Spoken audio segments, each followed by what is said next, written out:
আসসালামু আলাইকুম। আজকে ইলিশ মাছের মাথা দিয়ে একটি রেসিপি তৈরি করব। এই রেসিপি তৈরি করার জন্য আমি একটি প্যান বসিয়ে দিয়েছি 1 কাপ রান্নার তেল। তেল বেশ ভালোভাবে গরম হয়ে গেছে। এখন দিয়ে দিয়েছি 1 কাপ পেঁয়াজ কুচি আর বেশ কয়েকটা কাঁচামরিচ মাঝখান দিয়ে কেটে। এখন একটু নেড়ে ছেড়ে এখানে আমি 2 টেবিল চামচ পেঁয়াজ বাটা, 1 টেবিল চামচ রসুন বাটা দিয়ে ভালোভাবে নেড়ে ছেড়ে নিব।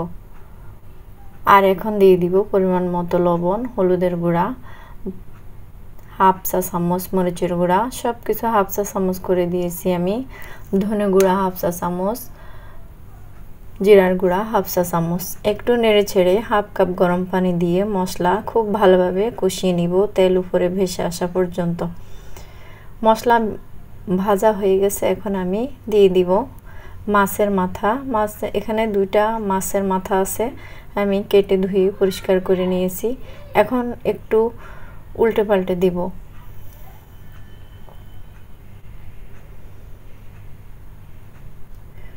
এখন ভালোভাবে কষানোর জন্য আমি আরও 1 কাপ গরম পানি দিয়ে দিয়েছি। একটু নেড়েচেড়ে কষিয়ে নিব।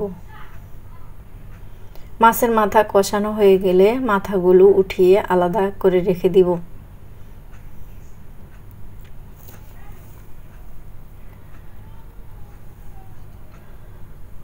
আর এখন এখানে আমি দিয়ে দিলাম হাফ কাপ নারকেল বাটা। নারকেল বাটা দিয়ে খুব ভালোভাবে ভেজে নিব। আর এখানে দিয়ে দিব পান স্বাদের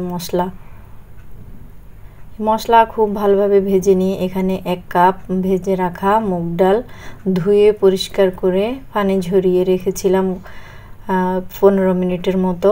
এখন এই ডালটা ভেজে নিব। মশলার সাথে যত ভালোভাবে ভাজবেন খেতে কিন্তু ততই ভালো লাগবে।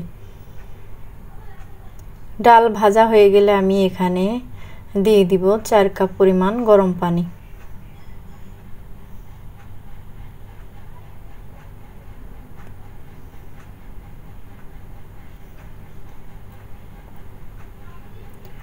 মিডিয়াম আঁচে আমি ডাল ভালোভাবে সিদ্ধ করে নিব। দেখে নিব ডাল সিদ্ধ হয়েছে কিনা। ডালটা খুব ভালোভাবে সিদ্ধ হয়ে গেছে। এখন আমি তুলে রাখা মাছের মাথাগুলো উপর দিয়ে দিব। একটু ভালোভাবে নেড়ে ছেড়ে দিব।